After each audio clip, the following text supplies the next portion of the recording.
आज हम इतिहास का सिर्फ कोई पन्ना नहीं पलटने वाले हैं। नहीं, ये कहानी है इंसानी तारीख के सबसे तेज, सबसे हैरान कर देने वाले बदलावों में से एक की। तो सवाल ये उठता है कि आखिर ये हुआ कैसे? कैसे एक यतीम ने एक ऐसे मुल्क को जोड़ा जो अपने सबसे बुरे, सबसे अंधेरे दौर से गुजर रहा था, और सिर्फ कुछ ही दशकों में एक ऐसी सभ्यता बना दी जिसने तीन तीन महाद्वीपों पर राज किया। तो चलिए इस कहानी को शुरू से शुरू करते हैं। इसकी शुरुआत होती है घोर अंधेरे में एक रोशनी से, जो इस्लाम से पहले के अरब में चमकी। ये वो दौर था जिसे जाहिलिया कहते हैं, यानी जिसे अक्सर अज्ञानता का युग भी कहा जाता है। जरा छठी सदी की दुनिया के बारे में सोचिए।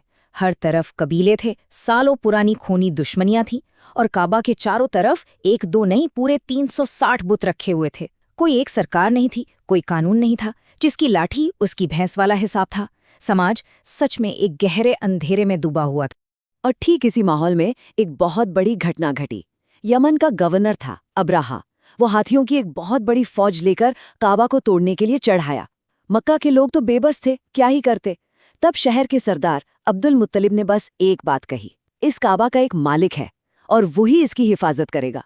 और फिर जैसा कि रिवायतों में आता है, एक चमत्कार हुआ। परिंदों के झुंड ने उस फौज पर पत्थर बरसाए और उसे तबाह कर दिया। ये मानो एक इशारा था कि यह जगह किसी अलौकिक शक्ति की हिफाजत में है। अब देखिए, इसी वाक़ये के ठीक बाद साल 571 में उस यतीम बच्चे का जन्म हुआ, जिसे आगे चलकर दुनिया बदलनी थी। नाम था मोहम्मद। उन्होंने एक बहुत ही आम जिंदगी गुजारी। पहले चरवाहे का काम किया, फिर तिजारत करने लगे। और वो इतने ईमानदार थे कि लोग उन्हें अल अमीन कहने लगे, यानी वो जिस पर भरोसा किया जा सके। सब ठीक चल रहा था, लेकिन फिर 40 साल की उम्र में जब वो हिरा की गुफा में अकेले थे, उनकी जिंदगी पूरी तरह से बदल गई। उन्हें पहली वही मिली, यानी पहला आसमानी पैगाम। और ये पैगाम जितना सीधा साधा था, उतना ही कह सकते हैं कि इनकलाबी था। संदेश था, खुदा सिर्फ एक है और सब उसकी नज़र में बराबर हैं।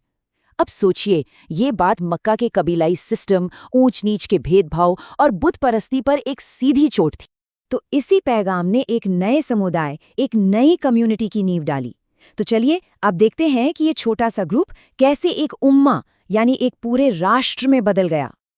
देखिए, मक्का में जुल्म बढ़ने लगा तो साल 622 में हिजरत हुई, यानी मक्का से मदीना जाना पड़ा। पर यह सिर्फ एक जगह से दूसरी जगह जाना नहीं था। यहीं से इस्लामी कैलेंडर शुरू होता है और यहीं से एक नए समाज की शुरुआत होती है। मदीना पहुंचकर एक राष्ट्र की बुनियाद रखी गई। सबसे पहले तो मदीना चार्टर बना, जो शायद दुनिया के पहले लिखित संविधानों में से एक था। इसमें मुसलमान, यहूदी और बाकी सबके हक और जिम्मेदारियां साफ साफ लिखी गईं। फिर कबीले वाली पहचान को मिटाने के लिए मक्का से आए लोग, यानी मुहाजिरून, और मदीना के लोगों, यानी अंसार, के बीच एक ऐसा भाईचारा कायम किया गया जैसा पहले कभी नहीं देखा गया था। लेकिन मक्का वाले कहाँ चुप बैठने वाले थे। साल 624 में बद्र की जंग हुई। एक तरफ मक्का के करीब 1000 लड़ाके और दूसरी तरफ सिर्फ 313 मुसलमान। फर्क देखिए कितना बड़ा था। लेकिन इसके बावजूद जबरदस्त स्ट्रैटेजी और पक्के यकीन के दम पर मुसलमानों को एक ऐसी जीत मिली जिसने सबको हैरान कर दिया। ये एक फैसलाकुन जीत थी। इस जीत ने ना सिर्फ उनके हौसले बढ़ाए, बल्कि ये एक ऐलान था कि अब इस इलाके में एक नई ताकत उभर चुकी है।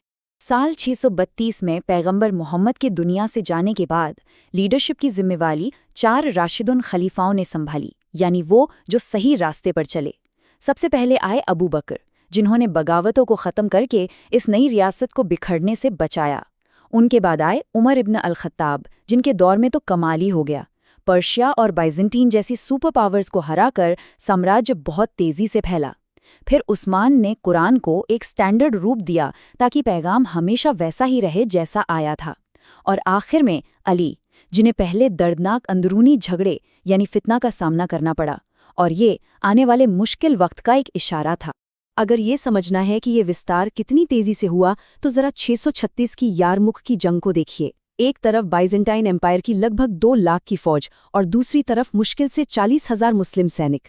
लेकिन खालिद इब्न अल-वलीद जैसे ब्रिलियंट जनरल की लीडरशिप, बेहतरीन रणनीति और ज़मीन की समझ, इन सब की वजह से मुस्लिम फौज ने एक ऐसी जीत हासिल की जिसने सच में दुनिया को हिलाकर रख दिया। इस जंग ने सीरिया से बाइजेंटाइन हुकूमत को हमेशा के लिए खत्म कर दिया। तो एम्पायर तो बहुत बड़ा हो गया, लेकिन इसके साथ ही अंदरूनी मुश्किलें भी बढ़ने लगीं। ये वो दौर था जो इस्लामी सभ्यता का गोल्डन एज भी था और गहरे बंटवारे का भी। राशिदून खलीफाओं के बाद दो बड़ी सल्तनतें आईं, उमय्यद और अब्बासिद। उमय्यदों का कैपिटल था दमिश्क और उनका पूरा फोकस था मिलिट्री जीत पर। उन्होंने ही साम्राज्य को उसकी सरहदों के आखिरी छोर तक पहुंचाया। वहीं दूसरी तरफ थे अब्बासिद, जिन्होंने बगदाद को अपना सेंटर बनाया, और उनका जोर फौजी ताकत पर नहीं बल्कि इल्म, साइंस और एक मिलीजुली तहजीब पर था। और यहीं से शुरू हुआ वो इस्लामिक गोल्डन एज जिसके बारे में हम सब सुनते। लेकिन इसी दौर में एक ऐसा दर्दनाक वाकया भी हुआ जिसने इस्लामी दुनिया को हमेशा हमेशा के लिए बांट दिया। साल 680, करबला का मैदान और पैगंबर के नवासे हुसैन की शहादत। इस एक हादसे ने सुन्नी और शिया कम्युनिटी के बीच एक ऐसी गहरी लकीर खींच दी जो आज तक नहीं मिट पाई है। इस बंटवारे के बावजूद अब्बासिद दौर इल्म का, नॉलेज का सेंटर बना रहा, और इस सेंटर का दिल था बैत अल हिकमा, यानी हाउस ऑफ विजडम। बगदाद में ये सिर्फ कोई लाइब्रेरी नहीं थी, ये उस वक्त दुनिया का सबसे बड़ा नॉलेज सेंटर था। यहाँ यूनान, ईरान और हिंदुस्तान की किताबों को अरबी में ट्रांसलेट किया जा रहा था। और इसी हाउस ऑफ विजडम से वो खोजें निकली जिन्होंने आज की मॉडर्न दुनिया की बुनियाद रखी है। अल ख्वारिज़मी ने हमें अलजेब्रा यानी अलजेब्रा दिया और जीरो का कॉन्सेप्ट दिया। इब्न सीना की मेडिकल किताब द कैनन ऑफ मेडिसिन तो यूरोप में 600 साल तक पढ़ाई जाती रही। अल बिरूनी ने तो कमाल ही कर दिया। उन्होंने जमीन का घेरा इतनी सटीकता से नापा जो हैरान करने वाला था। और सिर्फ यही नहीं, ऑप्टिक्स, केमिस्ट्री, एस्ट्रोनॉमी, हर फील्ड में जबरदस्त तरक्की हुई। ये सच में साइंस और लॉजिक का एक जश्न। लेकिन कोई भी सुनहरा दौर हमेशा के लिए तो नहीं रहता। धीरे धीरे अब्बासिद सल्तनत कमजोर होने लगी और पूरब से एक नई आंधी उठ रही थी, एक ऐसी ताकत जो वर्ल्ड ऑर्डर को एक बार फिर से बदलने वाली थी। और फिर आया साल 1258। मंगोलों ने बगदाद पर हमला कर दिया। उन्होंने पूरे शहर को तहस नहस कर डाला। बैतुल हिकमा को जला दिया गया, तबाह कर दिया गया। कहते हैं कि इतनी किताबें दजला नदी में फेंकी गईं कि उसका पानी स्याही से काला पड़ गया था। ये अब्बासिद खिलाफत का अंत था। लेकिन इस्लाम का सफ़र यहाँ ख़त्म नहीं हुआ। बगदाद के गिरने के बाद इस्लाम की लीडरशिप का झंडा अरबों के हाथ से निकलकर तुर्कों के हाथ में आ गया। अनातोलिया की राख से एक नई सल्तनत जन्म ले रही थी, उस्मानिया सल्तनत या ऑटोमन एम्पायर। और इस नई सल्तनत ने अपनी नज़रों के सामने एक ऐसा मकसद रखा जो सदियों से मुसलमानों का ख्वाब था, और वो साल था 1453, 1453। ये वो साल था जब सिर्फ 21 साल के एक उस्मानी सुल्तान मेहमेद द कॉन्करर ने कुस्तुनतुनिया को फतह कर लिया, जिसे आज हम इस्तांबुल के नाम से जानते हैं। ये सिर्फ एक शहर की जीत नहीं थी, ये एक ज़माने का खात्मा था और एक नए दौर की शुरुआत। इस जीत का मतलब बहुत गहरा था। ये इस बात का ऐलान था कि जो मजहब रेगिस्तान की रेत से शुरू हुआ था, वो अब ईस्टर्न रोमन एम्पायर के तख्त पर बैठा था। ये उस यतीम से शहंशाह तक के सफ़र का क्लाइमैक्स था।